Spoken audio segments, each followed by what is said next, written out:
giving like dark internet disturbia. I want to scream and run out of my house and literally like burn my eyes when I see these creepy profiles. It'll be like a man's foot in a high heel. Sit back and relax as today's program guides you through all things pop culture and the deepest corners of the internet. Warning, may cause brain rot.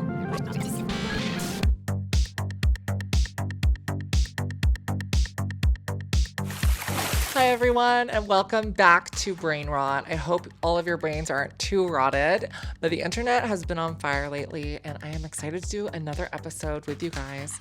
I was gonna dress up, but as you can see, I'm wearing a big t-shirt and a trucker hat. I was like, let's just keep things real. I don't have to go all out every single time we do a pod episode, and we have the cute vibes here, so just kind of, beating this heat wave in Toronto. It's literally, I think, like 32 degrees here today, plus humidity.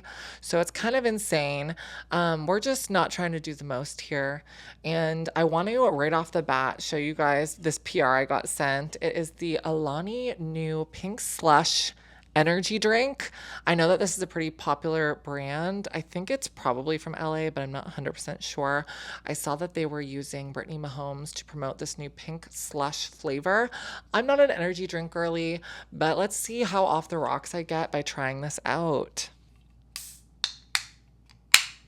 Of course, we got to keep things classy and have a crystal wine glass.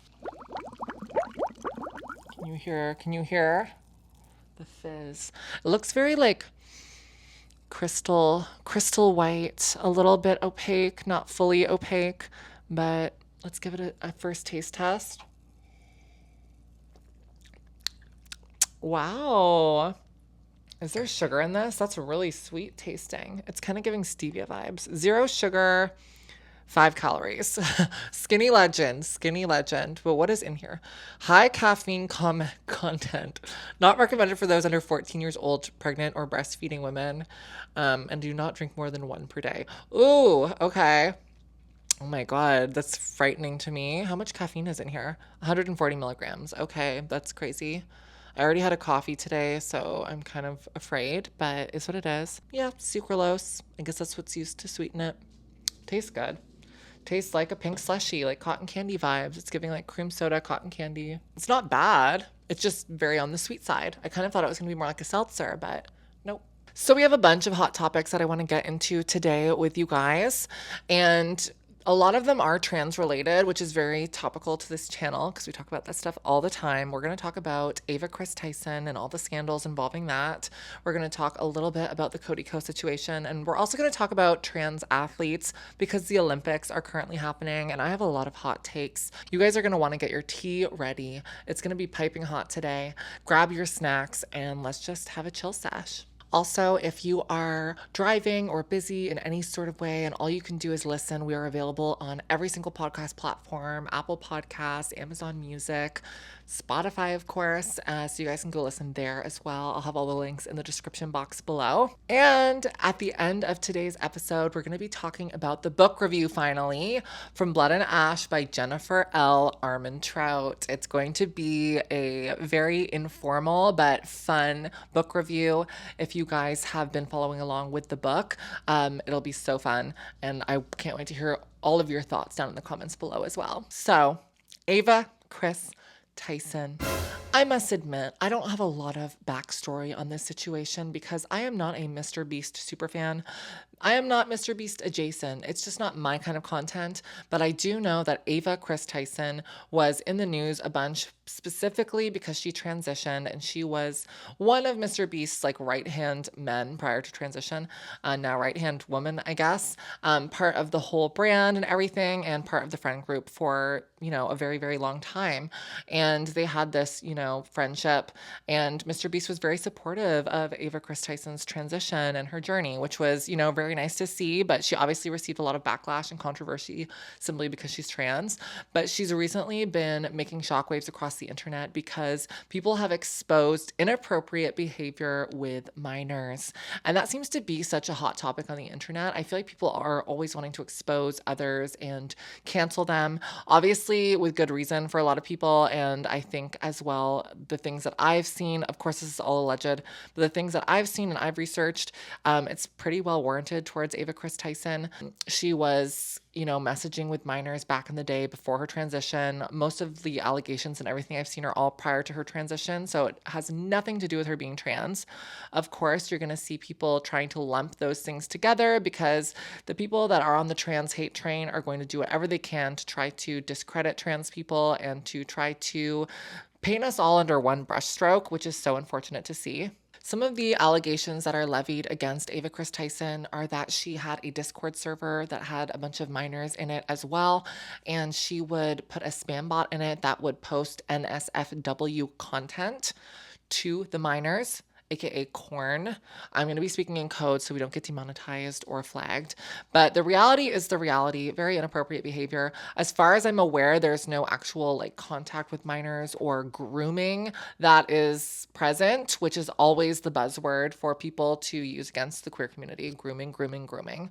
But this was also, keep in mind, when Ava Kris Tyson was not even transitioned. They were a straight man. And so I don't I don't know. I have a lot of things to say about this because even from a trans perspective, I just feel like I've had a harder time understanding the journey of trans women specifically who transition and lived lives as straight men prior. And, we have different sexualities. My journey was so different. I sometimes look back at people like Ava Kris Tyson and see who they were prior to their transition. And I'm so perplexed. I'm so confused by their transition only because they just did not seem like someone to me that would transition.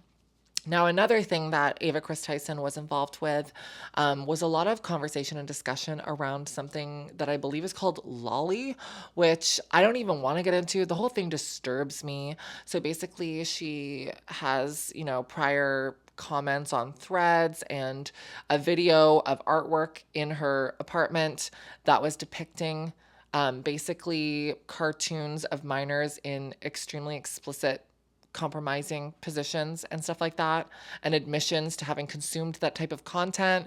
Something about someone named Shadman being an artist of that content. I don't know. This is not in my sphere. I don't even want to be talking about this. I don't want to be thinking about it. The whole thing disturbs me. The only thing I can think of with this, dark gray area of the internet is 4chan kind of vibes. I know what a vague idea of what 4chan is. And it's just giving weird, creepy incel, terminally online type of behavior.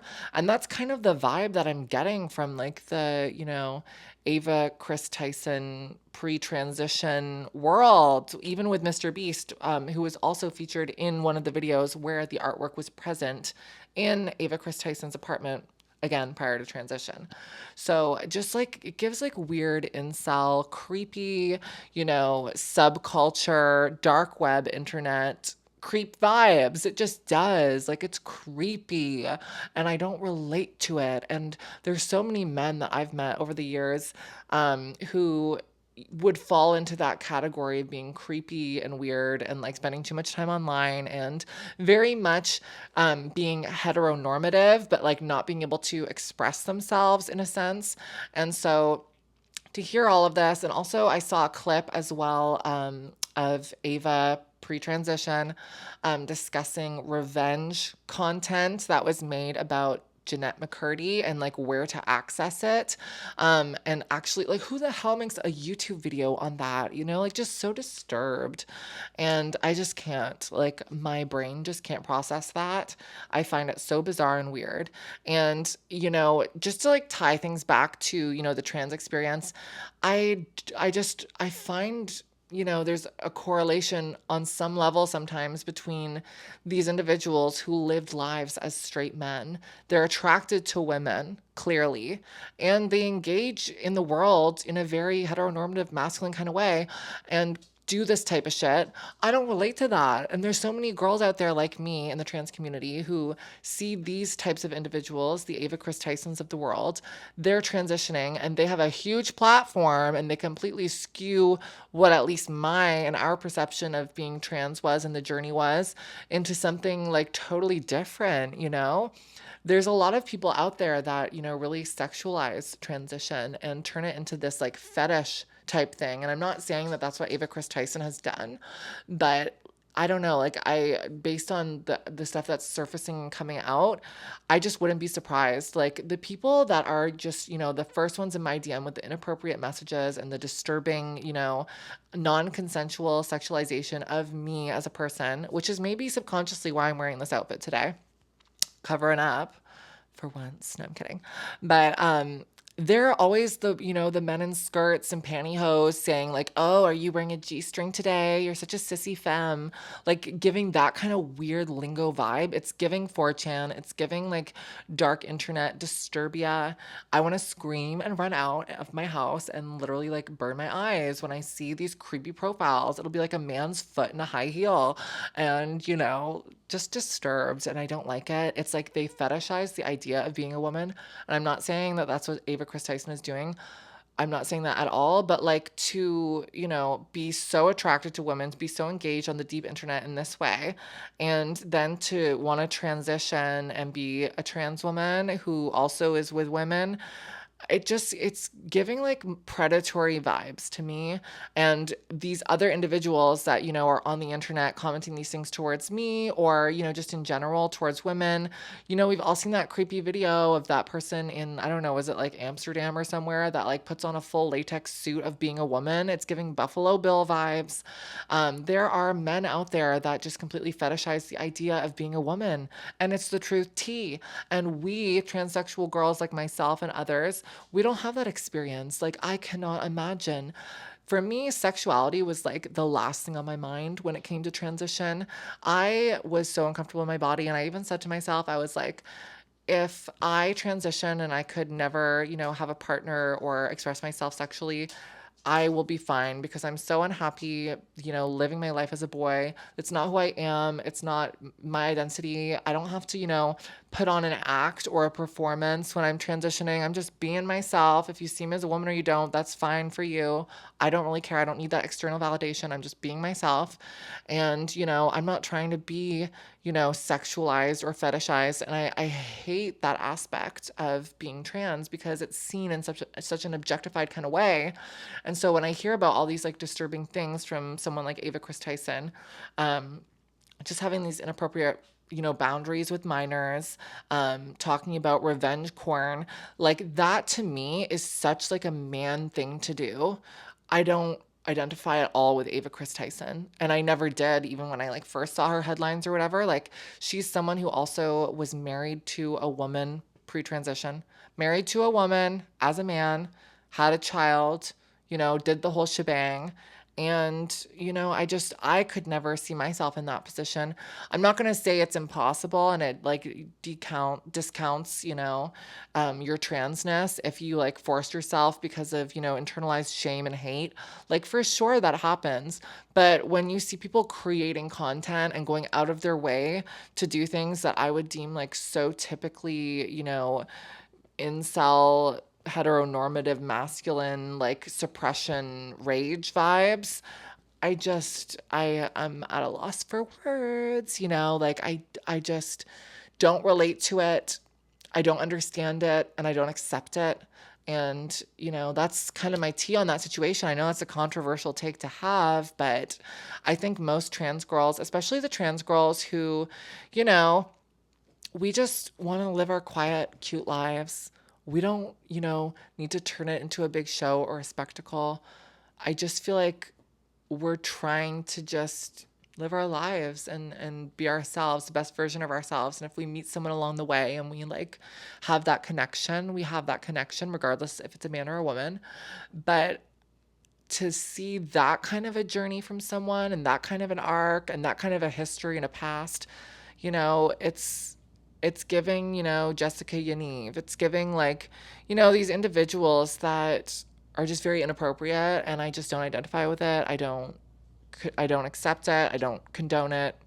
Bye. That's how I feel in that situation. And just briefly touching on the whole like Cody Ko situation, because I know that it's like the most hot topic on the internet as well. And it's related to Ava Kris Tyson because, again, it's like another situation involving minors. So Tana, popular internet creator, podcast canceled, all that stuff. We all pretty much know what's happening at this point, right? Tana has alleged that she had, underaged sex with Cody Ko when he was about 25. And so this just like paints a very clear picture of like how awful and wrong the industry is, and how, him specifically as a person and a creator is problematic.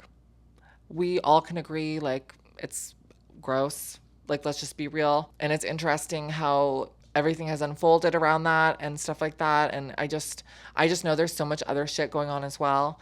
But it's interesting because Ava Kris Tyson was so much more heavily canceled for her shit, which didn't even actually involve physical contact with a minor, as far as I'm concerned. But the whole Cody Ko situation is kind of unfolding quite differently because he is just like, a straight guy. And I feel like he has more opportunity to overcome the situation and less public outrage, just in my opinion. Most of the outrage is coming from the girls and the gays, rightfully so.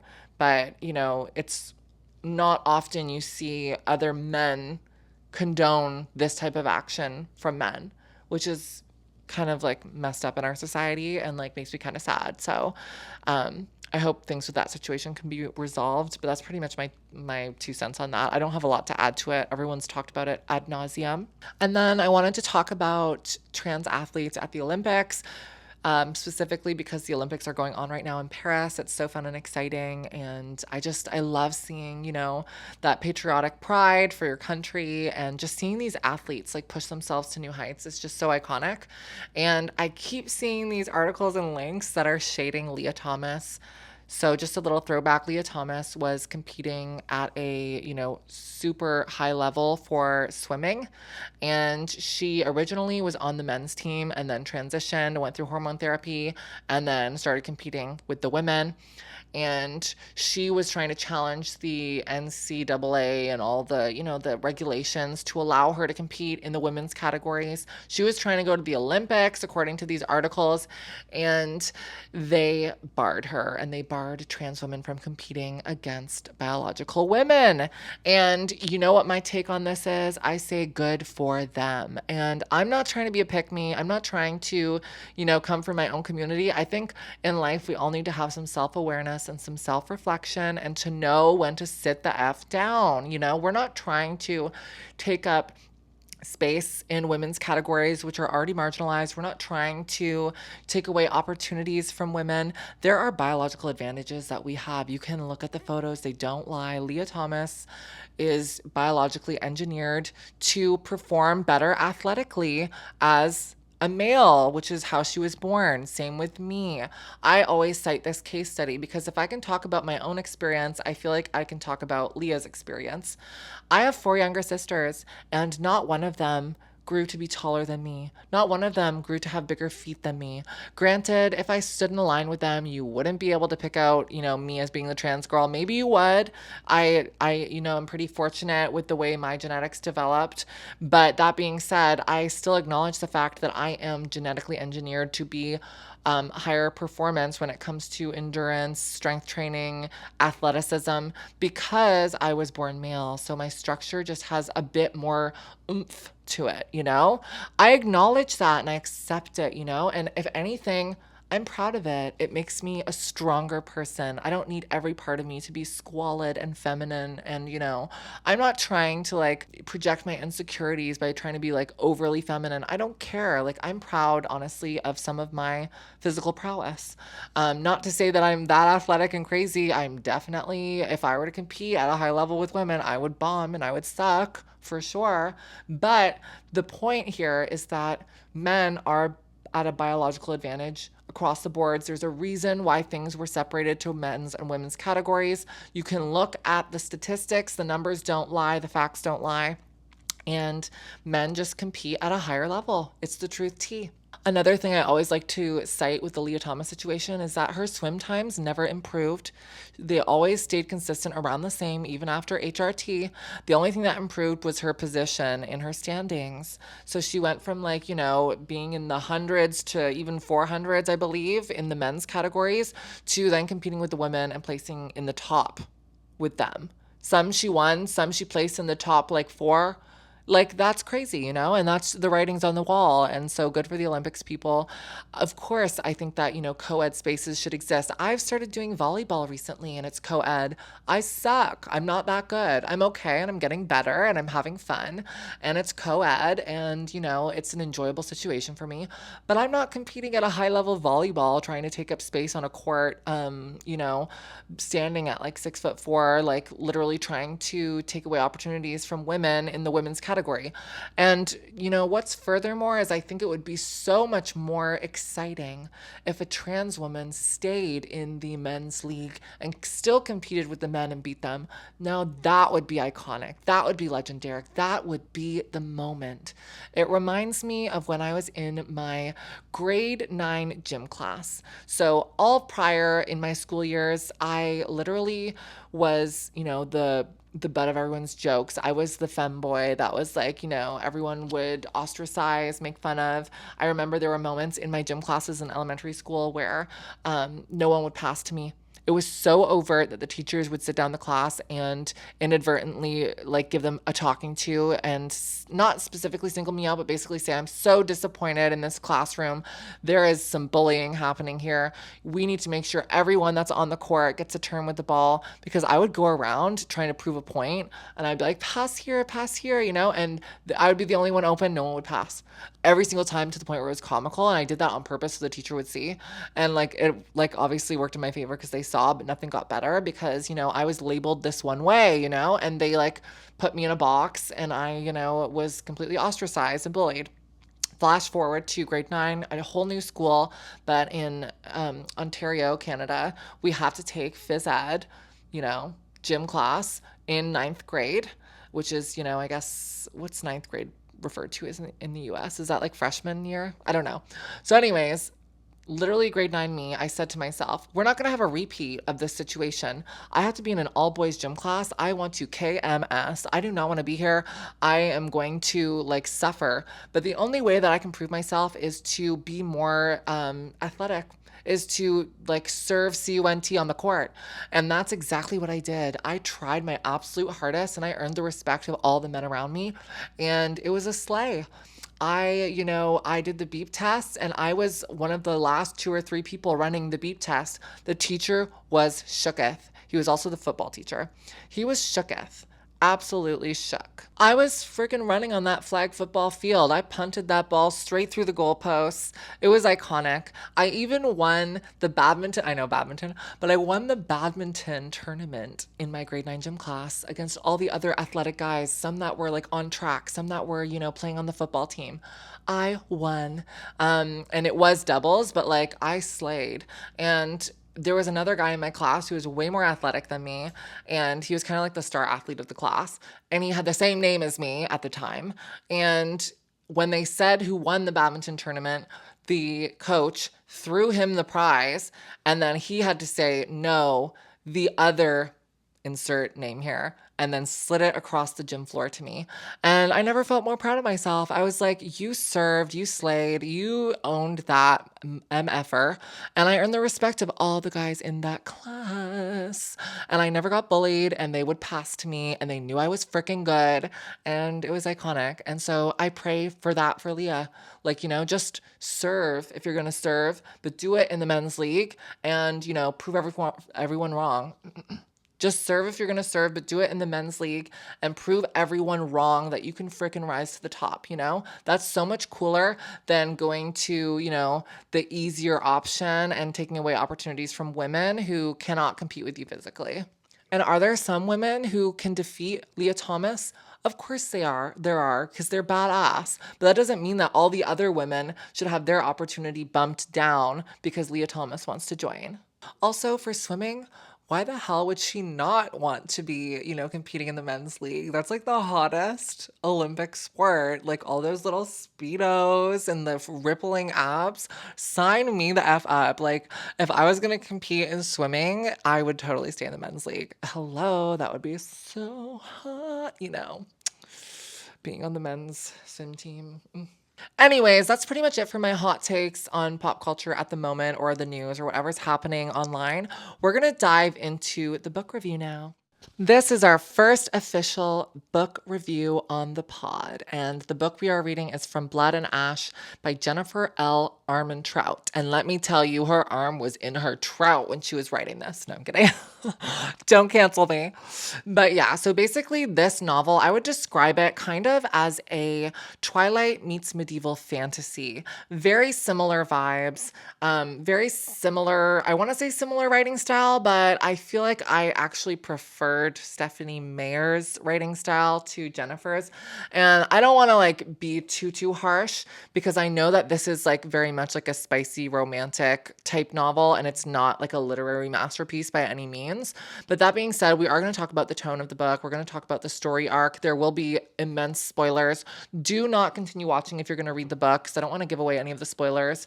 Although I will say they were pretty predictable. But we're going to go into everything: the tone, the dialogue, the structures, the comparisons to other literatures out there. And yeah, I'm just going to talk about all of it, but I'm going to do it very casually. I'm not trying to like, bore everyone to death. And yeah, let's just get started. So the main character of this novel, her name is Poppy, and she is very much the like Virgin Mary archetype. She is the fair maiden of the land. She is held behind this like burqa-like veil, not to be seen, not to be touched, not to be heard, and she just has to have this like internal life of not being able to do anything at all. She is the victim, and let me tell you, this book has like a major victim complex for like 90% of the book, which is so annoying. But she basically is this, maiden that represents this, coming of a new age for this kingdom. And they're trying to protect her in order to, we don't really know, right? Until the end of the book, really. And so she is kept in these immense rules, and all she wants to do is like break free and have a moment to live her life. And she encounters basically this really hot, sexy, young, mysterious, and wry sense of humor guard who's new to the castle. His name's Hawk Flynn. Hawk Flynn. But we'll talk about that later. Basically, he, develops feelings for her. They have this like flirtatious thing, but it's forbidden fruit, like it's very much like stereotypes. So I kind of had to like take a breather and be like, okay, we need to just acknowledge that there's a lot of stereotypes in this book. There's a lot of, things that are very predictable. Of course, he turns out to be, evil and like all this stuff happens, but we're going to get there. I'm kind of getting ahead of myself. I'm going to briefly go over the plot of the book right now, just so we like are on the same page. So Poppy's trying to find ways to branch out and be herself within the confines of being the maiden. And the people that rule the kingdom are called the Ascended, and they are these weird ethereal creatures who like they're people, but they're like not people. Poppy has a gift and she can basically sense emotions from people and she can convey her own emotions to them. So if you're going through a hard time, she could convey happiness to you through her own memories, blah, blah, blah. Anyways, so they kind of like know that she has this gift, but they're keeping it a secret. And they're like kind of just like keeping her a complete secret from, the entire kingdom until she like comes of age to ascend or something like that to become like them. Anyways, long story short, she revolts kind of against the kingdom. She doesn't realize the full extent to which they are evil, but let's be honest, like you could kind of tell throughout the whole book that they were evil. They were horrible towards her. There was a duke and duchess that were kind of the lords of the kingdom that she was staying in, and the duke would literally like have beating sessions for her. He would like, it was literally like abuse situations, like both physical and sexual, and horrible. There's some like horrible things in this book, which are kind of, I wouldn't say they're handled lightly, but it was pretty shocking to me. So she's dealing with all of these like weird politics that are happening. I would say one of my like cons of the book is there's not a lot of investment into the side characters. The author really mostly only spends time creating dimension for the characters of Poppy and Hawk. I find that the rest of the characters are pretty thin and they're more like devices to get the story to move along. For instance, I would say Victor might be the next most fleshed out character, but really all that he is this guy who has a a family that was killed, and he's all on his own, and he kind of forms a father bond with Poppy and like helps train her. And I would say like one of my favorite parts of the book is when Poppy and him sneak off into the night and they go into the lower ranks of the kingdom, and they meet up with these people that have been cursed, and they help them ease their passing. Because when you're cursed in this book, you turn into a craven, which is like a creature that's like, some kind of like monstrous vampire hybrid with like just being a mongrel. Like you have like literally no consciousness pretty much, and all you do is crave, blood, I think. I don't know. So basically, she goes and helps these people, and they kind of like whisper about her in the shadows. And so she's kind of seen as this like little martyr symbol. And I loved that element of the book, and I wanted more from that. And I wanted more from the Victor Poppy, cursed martyr common folk vibe. I love when you have like the common folk, the peasants, the underdogs, having an important story, and it just really wasn't fleshed out very much. And Victor, of course, gets killed in the book, and like he does have this nice relationship with Poppy that I enjoyed, but I just feel like him as a character wasn't given enough airtime, and I feel like he wasn't fleshed out enough. So I'm kind of like sad that he was gone. The other thing as well, like she has a fair maiden lady in waiting named Tawny, and she's just like the typical like side friend character who like offers like really not much of anything to the story and has like not her own world in any way. Like the only thing Poppy remarks is that she would like to, have a more open full life at the high court, but she's made to be Poppy's maiden, and because she's, the maiden of the land, she has to be so reclusive. So Tawny like can't really go out and meet in the courts with the other ladies in waiting or whatever it's called. So that's pretty much her whole story, like wrapped in a nutshell. She doesn't really like add too much other than to be like a device for Poppy to like share what's going on in her life. So that was kind of disappointing. The villains in the story are pretty one dimensional. The Duke, Lord Mazine, the Duchess, even. Like the Duchess is a little bit more sympathetic to Poppy, but not really. They're all cold and soulless vibes. And the Duke and Lord Mazine are just like 1000% awful, horrible people. And of course, Poppy is that Mary Sue kind of character. There's like, she could do no wrong. She's all virtuous and good. She's like the victim of her misfortunes, but she also knows how to fight, and she has a dagger, and she was taught how to fight, and she's a super great warrior and all this stuff.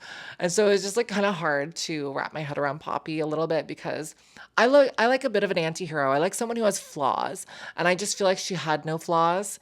Maybe I guess her only flaw would be like being naive and like being trusting, and it's like, come on, like have some issues, girl. Like have some problems. I just wanted a little more like grit there, and she was just too chaste and virtuous. She kind of was everything that they wanted the maiden to be, you know what I mean? So that was that, but I also want to jump quickly into the end of the book, because that's where the bulk of the action happens. Most of the book is like the build of her like kind of unrequited relationship with Hawke, but it's so freaking slow. This book is like 600 pages.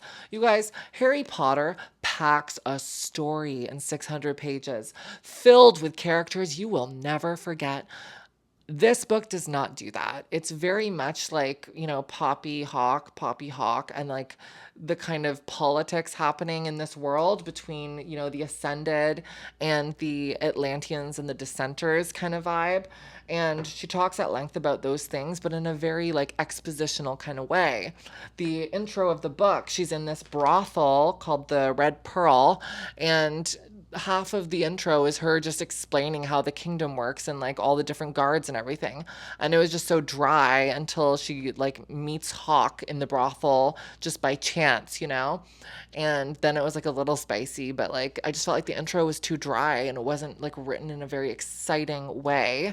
But then you flash forward to the end of the book where all the action is happening. And of course, most of the twists, at least I was able to predict, like Hawke wasn't really Hawke. He was like the Prince of Darkness. darkness, Prince Castile or whatever. And he was like part of the whole like dissenting and like part of the other side. And he tricked Poppy. And you know what I mean? And oh, the Ascended, the people that she had lived her whole life serving her, whole maidenship to, they're secretly evil vampires that were turned vampires by the Atlanteans hundreds of years ago. And they're, a whole religious aspect of what they're doing with the maiden and the ascending and all that is just like consuming the blood of the innocents. It's just like, it was kind of just, like I rolled my eyes a little bit.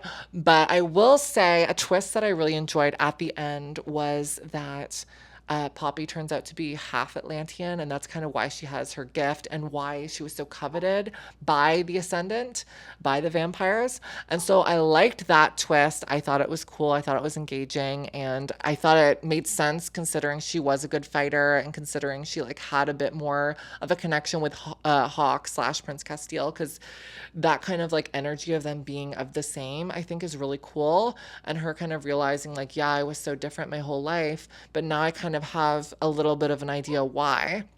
I will say, like, the ending was kind of bizarre to me. There were some, like, weird tone shifts, and I feel like so much was, like, packed into the last part of the book that it threw me for a bit of a loop. There was, like, a major altercation that happened in this village where everyone kind of turned, and that was where Poppy realized, oh my God, like, Hawk and Kieran aren't who they say they are, and there was a whole showdown. Hawk literally gunned down and killed her personal royal guards in front of her, innocent men, and then, Kieran was a wolven, which is like a werewolf, basically vampire and werewolves, total Twilight vibes. And she was surrounded by them in this freaking stable. And instead of like losing her mind and screaming and running away, which she eventually did, her initial like dialogue was like, I thought wolven were extinct.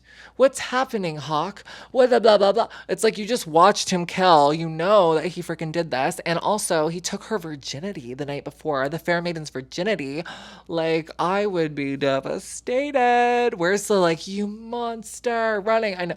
It eventually did happen, and like the things that I wanted to happen happened. But like just the order of things like took me out of it. She was like being so casual about like her confusion instead of just like connecting the dots. She was like the dumbest bitch alive. And like I feel like we as the reader knew so much more that was happening before she did, and we just had to go through passage after passage of her trying to figure shit out. That was one of the writing styles that I didn't love about this book, is that the author will go into long diatribes of, potential outcomes of certain situations. Like, for instance, Poppy would be called to the Duke's chamber, and we all know she was getting called there for a beating. And she would go on this long list, like, maybe he's calling me here for this, maybe for that, maybe for blah, blah, blah. And I feel like when you list all these options out in like an internalized monologue for the reader to read, it is only impactful if it doesn't end up being any of those things and you're like, oh my God, it was something totally different. But it always ended up being the obvious thing. And then I'm like, why did I read that whole paragraph about what it could have been when I should have just read what it was? Like, I don't care, like we're going to read anyways and find out. So I was a little bit miffed by that. And then there was a few like weird dialogue moments where I felt like I'm reading a medieval fantasy. I really want to feel like I'm in the medieval vibe, like almost Game of Thrones type dialogue where you have these, impactful conversations. You could have the dry humor and whatever, the banter, but have it in a way that's believable for the time that it's set in. And she would say some things that were just so colloquial, like so casual and so modern. Like one of the phrases toward the end of the book that just kept getting reused was the word shocker. So like Hawk would say something like, very obvious or very, out of pocket. And then Poppy would reply sarcastically, shocker. And that just makes me think of like an LA Valley girl. And I'm like, this is a medieval book with a fair maiden who's worn a veil her entire life. Like, why would she be saying shocker? It just doesn't make sense. It's giving LA Valley girl. And it just took me out. And then even Hawk repeated the phrase shocker to her because he was just like, absorbing some of her, vernacular. And so I just found that it took me out of the story a little bit. There was also a moment when she described like her heart or something, like how it was beating out of her chest for him or something, and she wished she could just like silence this stupid organ. That was like one of the phrases or something, and it just made me like laugh out loud, but not like in a good way, in like a is this really the way that we're describing things here?